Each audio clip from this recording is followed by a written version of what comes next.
परमेश्वर ने हमको दिया है वो काफी इम्पोर्टेंट है। मतलब हर एक वचन, परमेश्वर का हर एक वचन जो परमेश्वर के मुख से निकला है और जो हमें दिया गया है बाइबल में, हर एक वचन परमेश्वर का सामर्थ्य है, बलवान है और हमें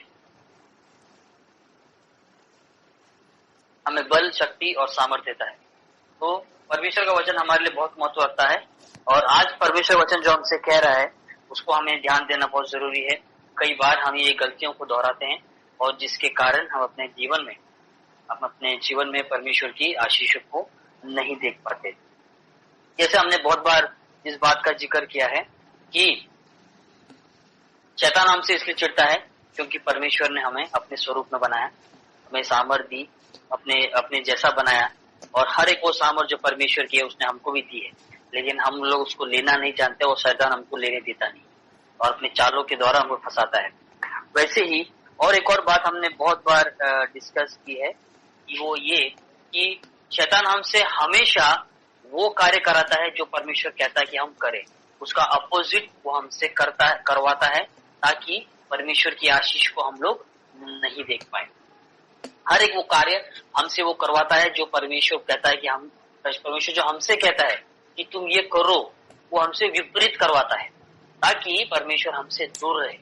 इसलिए वो ऐसा करवाता है ताकि वो जानता है कि अगर हम लोग परमेश्वर की आज्ञाओं के अनुसार अपने जीवन को व्यतीत करें तो किसी बात की कमी घटी हमारे जीवन में नहीं होगी और हम लोग परमेश्वर के साथ स्वर्ग लोक में, परमेश्वर के इस लोक में भी और स्वर्ग लोक में दोनों जगह हम परमेश्वर के सुख, शांति और आनंद को हम लोग देखेंगे। तो इसलिए वो नहीं चाहता, क्योंकि उसका न्याय हो चुका है, न्याय बाकी है, क्योंकि वो जानता है कि उसका क्या होगा। उसने परमेश्वर के विरुद्ध में पाप किया और परमेश्वर ने उसको स्वर्ग से फेंक दिया। तो वो चाहता है कि जैसे उसको निकाल दिया गया वैसे ही उसके परमेश्वर के पुत्र जो है, हम लोग जो है, जो उसके परमेश्वर ने अपने स्वरूप में बनाया है, वो भी उस आशीष को न देखने पाए।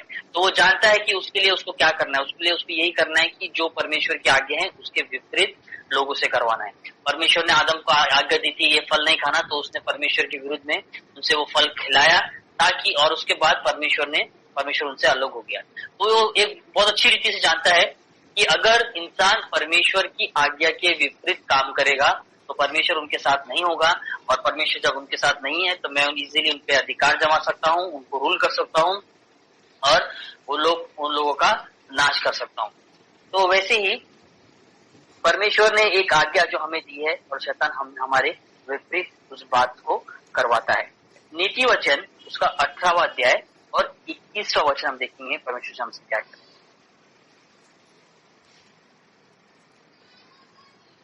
नीति वचन 18वां अध्याय और उसका 21वां वचन। जीव के वश में मृत्यु और जीवन दोनों होते हैं, और जो उसे काम में लाना जानता है तो उसका फल भोगेगा। आमेन। तो यहाँ पे क्या वचन कहता है? नीति वचन 18 के 21 में परमेश्वर वचन कहता है, जीव के वश में मृत्यु और जीवन दोनों होते हैं। जीव के वश में, और जो उसे काम में लाना जानता है वो उसका फल भोगेगा। वो क्या करेगा? उसका फल भोगेगा।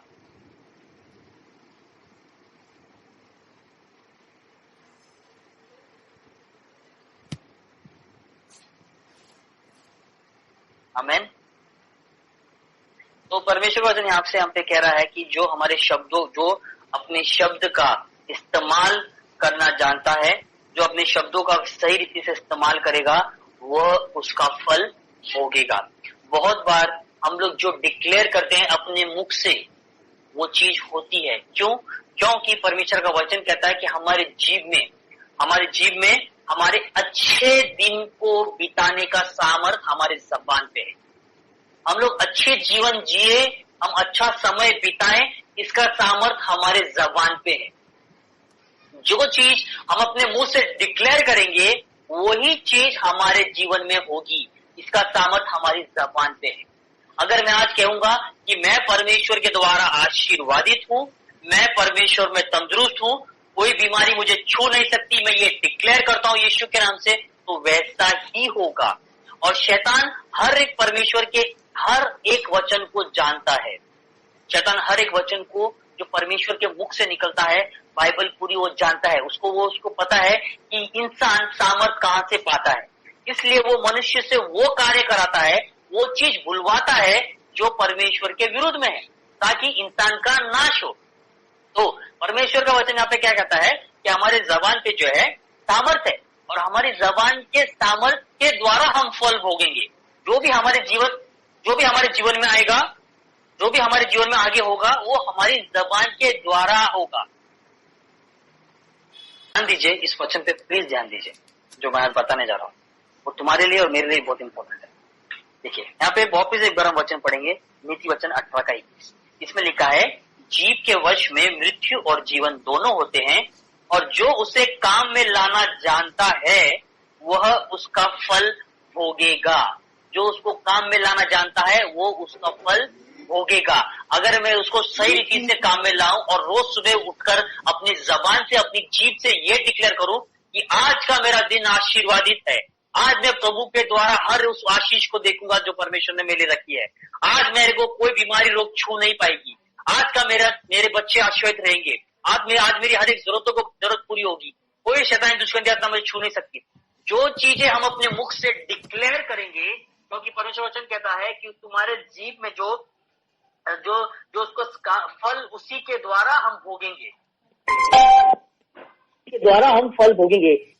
ये बातें परमेश्वर ने कही है, और ये बात शैतान बहुत अच्छे से जानता है। जब परमेश्वर ने पहली बार जब आराधनालय में परमेश्वर ने, यीशु मसीह ने प्रचार का शब्द पढ़ा, तो उसने क्या पढ़ा? देखिए लूक 4 और उसका 18वां अध्याय, लूक 4:18। जब पहली बार यीशु ने आराधनालय में गया और यीशु को परमेश्वर की पुस्तक में से, मूसा की पुस्तक में से, बाइबल में से, जो भी उस समय पढ़ने को कहा गया, तो देखिए यीशु मसीह ने क्या पढ़ा और क्या डिक्लेयर किया। लूक 4:18। प्रभु का आत्मा मुझ पर है, इसलिए कि उसने कंगालों को सुसमाचार सुनाने के लिए मेरा अभिषेक किया है, और मुझे इसलिए भेजा है कि बंदियों को छुटकारे का और अंधों को दृष्टि पाने का सुसमाचार प्रचार करूं, और कुचले हुओं को छुड़ाऊं। आमीन। तो यहाँ वचन क्या कहता है? यीशु मसीह ने क्या प्रचार किया? यीशु मसीह ने अपने मुख से क्या डिक्लेयर किया? यीशु मसीह ने अपने मुख से ये डिक्लेयर किया, प्रभु का आत्मा मुझ में है। सबसे पहले उसने ये डिक्लेयर किया कि परमेश्वर का आत्मा मुझ में है। और क्या बोला आगे? इसलिए उसने कंगालों को सुसमाचार सुनाने के लिए मेरा क्या किया है? अभिषेक किया है। उसने अपने मुख से इन बातों को डिक्लेयर किया, क्योंकि वो जानता था कि हमारी जबान में, हमारे मुख में सामर्थ है, और जो उसको सही रीति से इस्तेमाल करेगा वो उसका फल भोगेगा। तो इसलिए उसने सबसे पहला जो वर्ड उसको पढ़ने बोला, तो उसने क्या पढ़ा? उसने ये पढ़ा कि सबसे पहले कि प्रभु का आत्मा, परमेश्वर का आत्मा, पिता का आत्मा, प्रभु का आत्मा मुझ पर है। और दूसरा, इसलिए उसने कंगालों को सुसमाचार सुनाने के लिए मेरा क्या किया है? अभिषेक किया है। मेरा अभिषेक किया है, और मुझे इसलिए भेजा है कि बंदियों को छुटकारे का, और अंधों को, आत्मिक अंधों की बात की है, और बंदियों भी जो आत्मा के बंधे हुए हैं। ये सब स्पिरिचुअली है, ये कोई भी शारीरिक रूप से बाइबल में बहुत रेयर चीज बोली है, मोस्टली चीज सब आत्मा के लिए बोली है। तो क्या बोला है? आत्मिक अंधों को दृष्टि देने का। जो आत्मिक अंधे, जो आज भी अपनी खुशियां इस संसार की चीजों में ढूंढ रहे हैं, वो आत्मिक अंधे हैं। लेकिन हमारे को अपनी आत्मिक आंखों से देखना है कि ये चीजें जो हम आज देख रहे हैं वो किसी भी वक्त हमारे जीवन से छूट सकती है या छूट जाएगी, और इसका जाना श्योर है। लेकिन उसके बाद जो चीजें आएगी, जो हम अभी नहीं देख रहे हैं, जिसको हम अपनी आत्मिक रीति से देख सकते हैं, वो चीजें हमारे लिए परमानेंट है। तो उस आत्मिक अंधों के लिए परमेश्वर उनकी आंखों को खोलने के लिए, आत्मिक आंखों को खोलने के लिए दृष्टि पाने का सुसमाचार प्रचार करूं और कुछ लोगों को छुड़ाऊं। तो परमेश्वर ने क्या अपने मुख से डिक्लेयर किया? पहला, सबसे पहले जो उसने शब्दों का इस्तेमाल किया, ये शब्दों का इस्तेमाल किया। क्यों? क्योंकि हमारे जबान पे सामर्थ्य है। हम जो डिक्लेयर करते हैं, जो हम लोग घोषणा करते हैं, जो हम बोलते हैं, वो चीजें होती है। उत्पत्ति 2:19 में परमेश्वर का वचन कहता है कि आदम को, क्योंकि देखिए परमेश्वर जो भी गिफ्ट, जो भी सामर्थ हमको देता है, जो भी चीज हमको देता है, वो हमसे लेता नहीं है, लेकिन शैतान अपनी चालाकी से उसको चुरा लेता है। जैसे परमेश्वर ने आदम को सब कुछ दिया, लेकिन शैतान ने अपने दिमाग की चालाकी से उसको ले लिया। तो वैसे ही हमको परमेश्वर ने सब कुछ दिया है, लेकिन शैतान अपनी चालाकी से हमसे ले लेता है। तो हमको उसको किस तरह से रोकना है, हमें हमको देखना है। देखिए यहाँ पे वचन कहता है 19 में, और यहोवा परमेश्वर भूमि में से सब जाति के बनेले पशुओं और आकाश के सब भांति के पक्षियों को रचकर आदम के पास ले आया कि देखें कि वह उनका क्या क्या नाम रखता है। और जिस जिस जीवित प्राणी का जो जो नाम आदम ने रखा, वही उसका नाम हो गया। मतलब आदम ने अपने मुख से जो, जिसके लिए जो डिक्लेयर किया, जो बोला, परमेश्वर ने बोला जो तूने बोला वही होगा, जो तूने डिक्लेयर किया वही होगा। शैतान इन सब बातों को बहुत अच्छी रीति से जानता है, इसलिए वो अपने मुख, हमारे मुख से हमको फोर्स करता है कि हम बोले कि मैं बीमार हूं, हम बोले मेरा ऐसा होने वाला है, हम बोले मुझे ऐसा लग रहा है कि मेरे साथ ऐसा हो जाएगा। वो हम बोले, वो हमको इंकरेज करता है इन शब्दों का इस्तेमाल करने के लिए, क्योंकि वो जानता है कि परमेश्वर ने हमारे शब्दों में सामर्थ्य दिया है। तो हमेशा वो कोशिश करता है कि इनके मुख से नेगेटिव वर्ड्स को मैं निकालूं, या अपने बारे में नेगेटिव वर्ड्स डिक्लेयर करें। वो ये कोशिश करता है हमेशा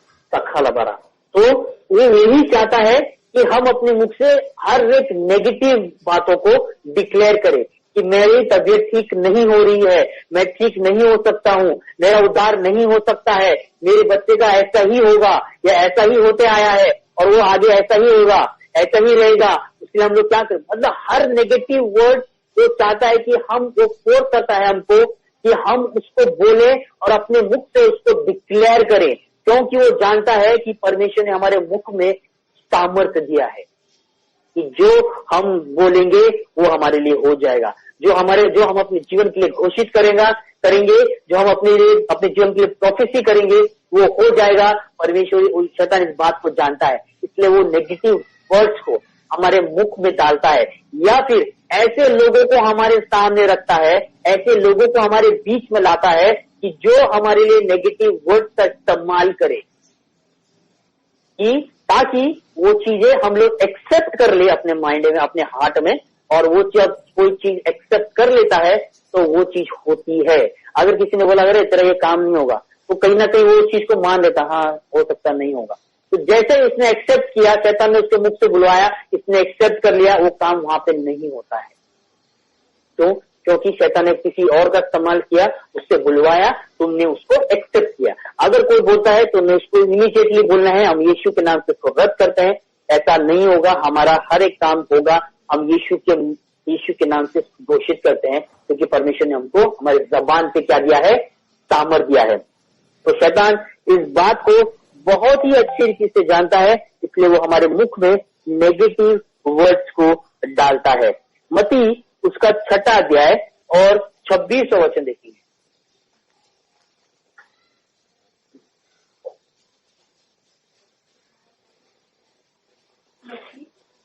मैथ्यू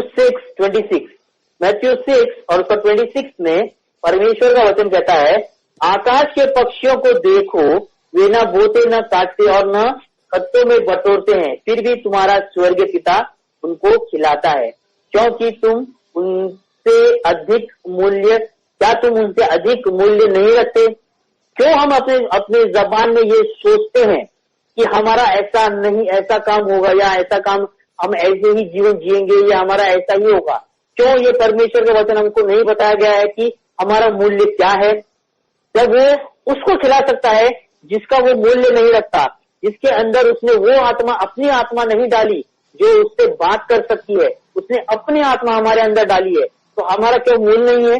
जब वो उनको खिला सकता है, उनको अच्छा जीवन दे सकता है, तो हमको क्यों नहीं देगा? तो हम अपने मुख से बार बार इन चीजों को डिक्लेयर करके खुद अपने जीवन में दुखों को, तकलीफों को, परेशानियों को अपने जीवन में लाते हैं।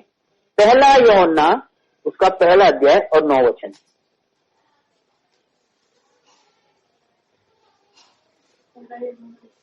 पहला यूहन्ना उसका पहला अध्याय और उसका 9 वचन।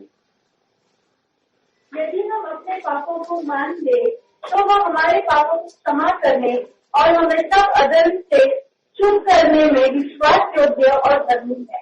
आमेन। तो परमेश्वर यहाँ पे क्या कहता है कि अगर हम अपने सारे पापों को, अपराधों को मान ले और उसको कबूल कर ले, तो हमारे सारे अधर्म से शुद्ध करने में विश्वास योग्य है। लेकिन हम अपने पापों को अपने मुख से कबूल ही नहीं करते, हम बोलते ही नहीं, हम अपने मुख का इस्तेमाल करना जानते ही नहीं। हम नहीं जानते कि हम अपने पापों किस तरीके से उसको अपने प्रभु के सामने रखें। हम बोलते ही नहीं, हम अपने जबान से उसको एक्सेप्ट ही नहीं करते कि परमेश्वर मुझसे गलती हो चुकी है, परमेश्वर मुझे क्षमा कर। परमेश्वर कहता है कि, और जैसे हमने पहला वचन पढ़ा कि जो अपने शब्दों का इस्तेमाल करना जानता है वो उसके फल को भोगेगा। लेकिन हम अपने शब्दों का इस्तेमाल क्या करते हैं? अपनी गलतियों को ढांप के उस गलतियों को अपने जबान से दूसरों के ऊपर मढ़ने की कोशिश करते हैं। क्या करते हैं? अपनी जबान को क्या करते हैं? अपने शब्दों का इस्तेमाल किस लिए करते हैं? अपनी गलतियों को ढांप कर सामने वाले की गलतियों को प्रस्तुत करने में ज्यादा जोर डालते हैं। और उसके कारण क्या होता है? ये क्या कौन कराता है? शैतान हमसे करवाता है, ताकि वो हमारे शब्दों का गलत इस्तेमाल करवाए, ताकि परमेश्वर हमसे दूर रहे और परमेश्वर का जो फल है वो अपनी जुबान से खोते जाते हैं।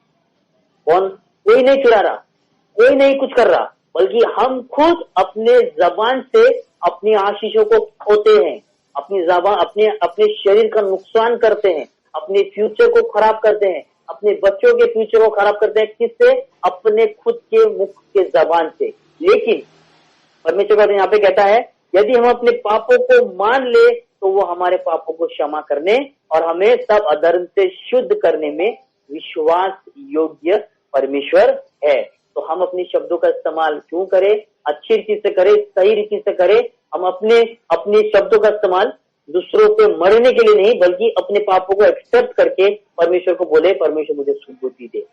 और वो विश्वासु है, वो क्षमा करेगा और हमको सही बुद्धि ज्ञान भी देगा। पहला यूहन्ना का ही 3 अध्याय और 2 वचन, उसमें लिखा है, हे प्रियो, अब हम परमेश्वर की संतान है और अभी तक यह प्रकट नहीं हुआ कि हम क्या कुछ होंगे। इतना जानते हैं कि, पहला यूहन्ना उसका 3 अध्याय और 2 वचन, हे प्रियो, अब हम परमेश्वर की संतान हैं और अभी तक यह प्रकट नहीं हुआ कि हम क्या कुछ होंगे। इतना जानते हैं कि जब वह प्रकट होगा तो हम उसके समान होंगे, क्योंकि उसको वैसा ही देखेंगे जैसा वो है। तो परमेश्वर का वचन कहता है कि जो हम अपने मुख से जैसा जीवन व्यतीत करेंगे, तो परमेश्वर को हम उसी के समान, जैसा वो है वैसा ही हम लोग उसको देखेंगे। पहला यूहन्ना का ही 5वां अध्याय और 14 वर्ष।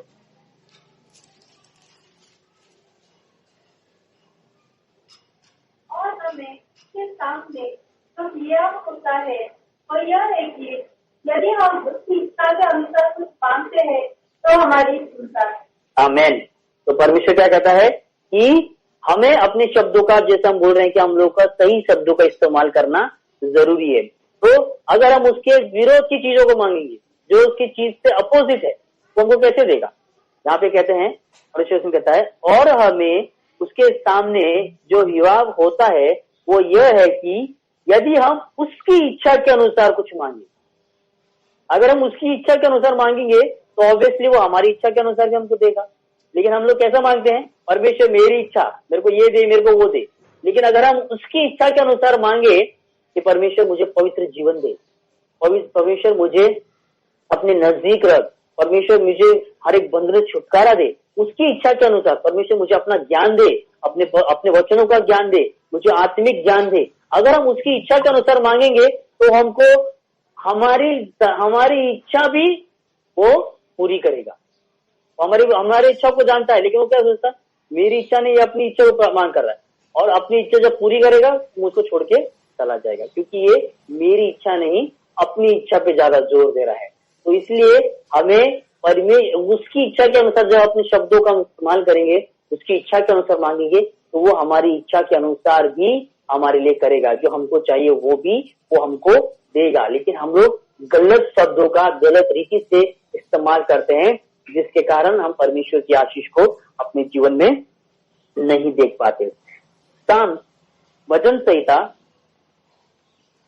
89 और उसका दूसरा वचन।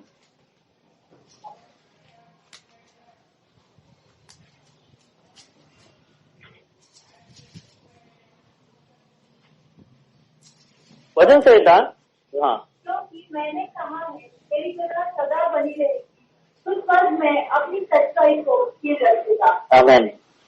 तो परमेश्वर क्या कहता है कि क्योंकि मैंने कहा है तेरी करुणा सदा बनी रहेगी, तेरी करुणा तेरे ऊपर सदा बनी रहेगी, तू स्वर्ग में अपनी सच्चाई को स्थिर रखेगा। तो परमेश्वर अभी भी हमसे झूठ नहीं कहता। उसने जो अपने मुख से कह दिया है वो सच्चा है, कि उसने हम पे अनुग्रह किया है। लेकिन उसके अनुग्रह को वो हमारे यहाँ पर सदा बनी रहती है। लेकिन हम लोग अपने शब्दों के गलत इस्तेमाल करने के कारण वो सारी चीजों को अपने जबान के द्वारा खो देते हैं। तो हमें अपने शब्दों का सही रीति से इस्तेमाल करना बहुत जरूरी है। लूका या फिर नीति वचन उसका 12वां अध्याय और 8वां वचन देखेंगे तो उससे क्या कहता है। 12 12:18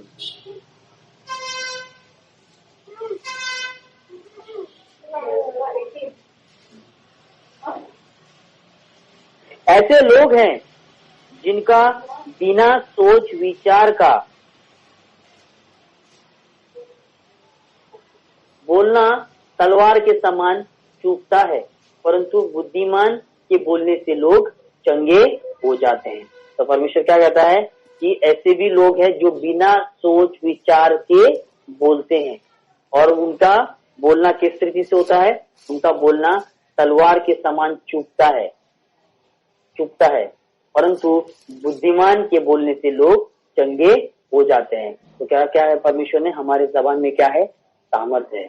हम लोग किसी को चंगाई भी दे सकते हैं हमारे जबान के द्वारा, अपने शब्दों के द्वारा, और अपनी जबान के द्वारा हम लोग किसी को इस रीति से चोट पहुंचा सकते हैं कि वो उस तलवार के घाव को कभी भी नहीं भूलेगा और उसमें और कड़वाहट पैदा कर सकता है। तो हमारे जबान में वो सामर्थ्य है, इसलिए हमें अपने जबान को बहुत ही सही रीति से इस्तेमाल करना जरूरी है। लूका उसका 8वां अध्याय और 29 वचन हम देखेंगे, 29 से 33 तक। Look 8:29 till 33।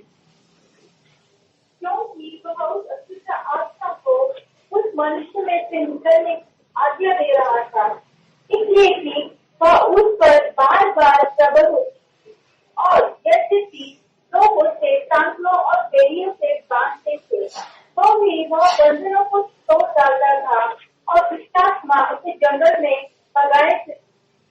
यीशु ने उससे पूछा, तेरा क्या नाम है? उसने कहा, सेना, क्योंकि बहुत दुष्ट आत्माएं उसमें बैठ गई। आमीन।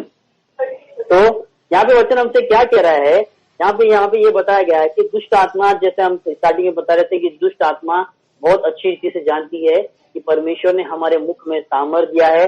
हम जो कुछ बोलते हैं अपने मुख से, परमेश्वर ने हमको मुख इसलिए दिया है, बाकी और कोई इंसान नहीं बोलता है। परमेश्वर ने हमको ऐसा बनाया है कि जो हम लोग बोलते हैं और परमेश्वर सुनता है, क्योंकि परमेश्वर हमारी वाणी को, हमारी आवाज को पहचानता है, हमारे शब्दों को जानता है।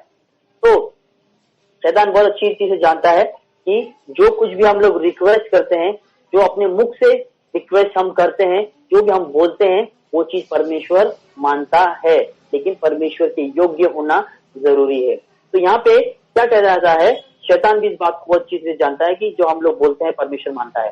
तो उसने क्या किया, यहाँ पे लिखा है, क्योंकि वह उस अशुद्ध आत्मा को उस मनुष्य में से निकालने की आज्ञा दे रहा था, इसलिए कि वह उस पर बार बार प्रबल होती थी। यद्यपि लोग उसे सांकलों और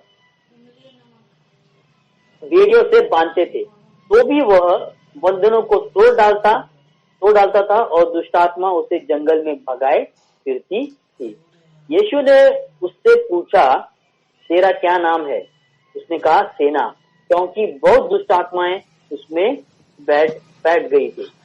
उन्होंने उससे विनती की। किसने? दुष्ट आत्माओं ने विनती करी, दुष्ट आत्माओं ने बोला, उन्होंने उससे विनती की कि हमें अतः गड्ढे में जाने की आज्ञा न दे। वहां पहाड़ पर सूअरों का एक बड़ा झुंड चर रहा था, इसलिए उन्होंने उससे विनती की कि हमें उनमें बैठने दे। उसने उन्हें जाने दिया। तब दुष्ट आत्माएं उस मनुष्य में से निकलकर सूअरों में गई और वह झुंड कड़ाके पर से झपट कर झील में जा गिरा और डूब मरा। तो जैसे उस दुष्ट आत्माओं ने जिस रीति से परमेश्वर से कहा, यीशु मसीह ने कहा, परमेश्वर ने उसकी आज्ञा मान ली। तो इसलिए दुष्ट आत्मा क्या कहती है, उसको पता है कि जो हम बोलते हैं वो परमेश्वर मान लेगा। तो वो हमसे भी क्या करती है, जब दुष्ट आत्मा हमारे अंदर वास करती है, हमसे भी अपशब्दों के रिक्वेस्ट परमेश्वर से करवाती है, गलत रिक्वेस्ट परमेश्वर से करवाती है। परमेश्वर मुझे मौत आ जाए, परमेश्वर मैं जल्दी मर जाऊं, परमेश्वर इसका ऐसा नाश हो जाए, परमेश्वर इसका ऐसा हो जाए, तो उसका वैसा हो जाए। तो क्यों? क्योंकि पर वो जानते हैं कि कोई भी रिक्वेस्ट, गलत रिक्वेस्ट को बार बार हमारे मुख से निकलवाती है, क्योंकि हमारे मुख में सामर्थ्य दी गई है। इसलिए हमें अपने शब्दों का सही रीति से इस्तेमाल करना जरूरी है। हमारे शब्दों में ही फल है। जैसे हमने पहला वचन पढ़ा, नीति वचन 18:21, हमारे जब जो उसका इस्तेमाल करना जानता है वो उसका सही फल भोगता है। तो वो अभी हमारे ऊपर है, किसी का कोई दोष नहीं है।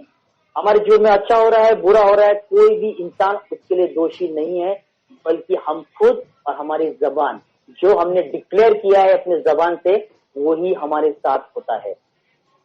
क्योंकि परमेश्वर ने हमको हमारे जबान पे सामर्थ्य दिया है और कहा है कि जो उसका सही रीति से इस्तेमाल करेगा वो उसका फल भोगेगा।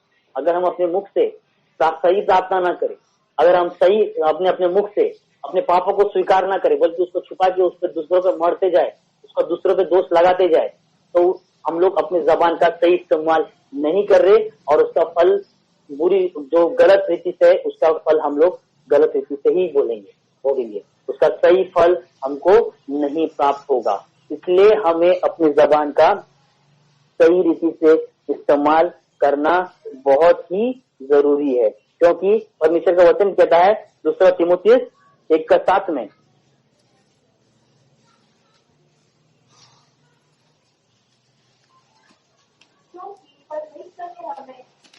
नहीं पर सामर्थ और प्रेम और संयम की आत्मा दी है। आमेन। तो 2 तीमुथियुस उसका 1 अध्याय और 7वें वचन में परमेश्वर का वचन कहता है कि उसने हमें, 2 तीमुथियुस उसका 1 अध्याय वही पढ़ा गया और 7वां वचन, इसमें कहा है, क्योंकि परमेश्वर ने हमें भय की नहीं पर सामर्थ, इसका क्या दिया हमको, सामर्थ और प्रेम और संयम की आत्मा दी है। तो हमारे मुख से चिड़चिड़ाहटपन की, गाली देने की, ये आत्मा कहाँ से आ जाए? तो जिसने हमको प्रेम और संयम की आत्मा दी है, तो हमारे मुख से संयम, कोई आदमी संयम से बैठा है, बहुत खुश बैठा है, तो अपने आप किसी को गाली देगा क्या? और अपने आप किसी के मुख से अपशब्द निकलवाएगा क्या? वही इंसान बोलेगा जो फ्रस्ट्रेट होता है, जो कहीं ना कहीं दुखी होता है, जो जिसको जो जरूरतें पूरी नहीं होती वही अपने मुख से अपशब्दों को निकालता है। तो वो अपशब्द कहाँ से आते? परमेश्वर जो कहता है यहाँ पे कि मैंने तुमको काय की आत्मा दी है, परमेश्वर ने हमें भय की नहीं पर सामर्थ और प्रेम और संयम पेशेंस, सहन शक्ति, पेशेंस, जो कई लोग आपा खो देते हैं, पेशेंस। तो ये चीज की परमेश्वर ने हमको आत्मा दी है। तो अगर हमारे अंदर ये आत्मा है तो हम लोग, अगर कोई हमको तंग भी कर रहा है, कुछ बोल भी रहा है, तो हमारे अंदर पेशेंस रहेगा, संयम की आत्मा परमेश्वर ने हमको दी है, हम लोग सहन करेंगे, चुप बैठेंगे।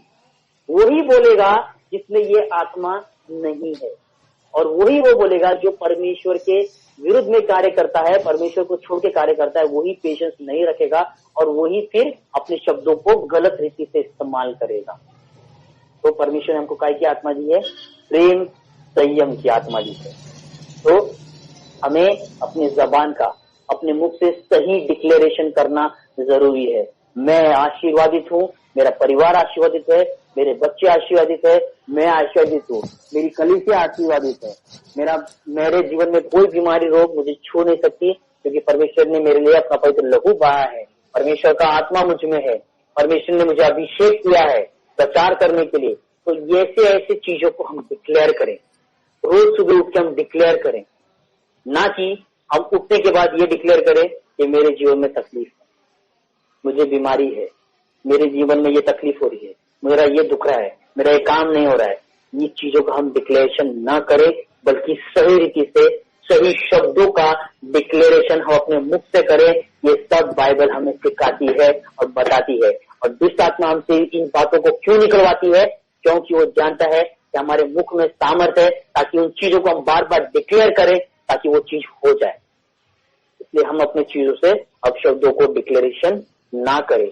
अगर हमसे ऐसी चीजें हो चुकी है अनजाने में, उसको हम यीशु के नाम से कैंसिल करें, रद्द करें, और आने वाले समय में, आने वाले जीवन में सही रीति से हम अपने शब्दों को इस्तेमाल करें। और रोज हम जब भी प्रार्थना करें, पॉजिटिव बातों को ही डिक्लेयर करें, और रोज डिक्लेयर करें, रोज उठ के डिक्लेयर करें, रोज सोते समय डिक्लेयर करें कि कल का दिन मेरा आशीर्वादित होगा, कल मैं आनंदित जीवन देखूंगा, कल मेरे जीवन में मेरी और खुशियों को देखूंगा।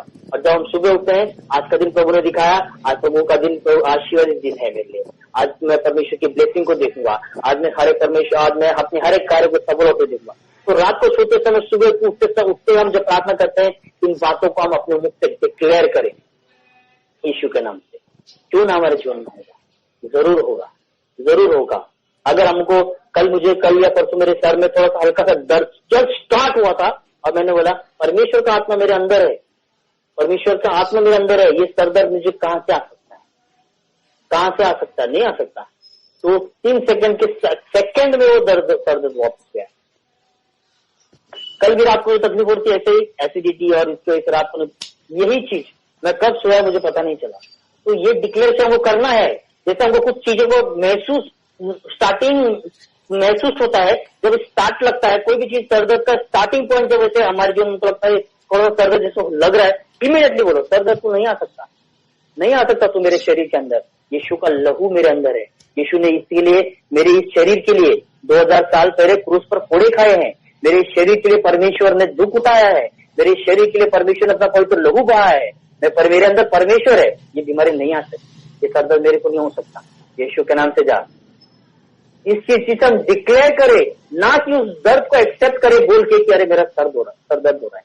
अगर हम ऐसा बोलते हैं तो हमने एक्सेप्ट कर लिया, तो फिर वो बढ़ता जाता है और आगे चल के हमको तकलीफ उसकी होती है। कल जान ने मुझे बोला मेरे पूरे गले में दर्द हो रहा है, मैं बोला नहीं हो रहा है दर्द, पानी पियो हो जा। अगर हम उसको ध्यान देते, उसको बोलते अरे हाँ दर्द हो रहा है क्या, ठीक है अपन कल हॉस्पिटल जाएंगे, तो आज सुबह उसके वापस उसने बोलना था मेरे गले में दर्द हो रहा है। तो इन चीजों को हम सीखें और इसको अपने लाइफ में इम्प्लीमेंट करें। कोई भी चीज बाइबल के बाहर नहीं है, जो भी चीज मैंने बोली है, जो भी बताई है, ये बाइबल में से ही है। और परमेश्वर का हर एक वचन जीवित है और सच्चा है। आमेन।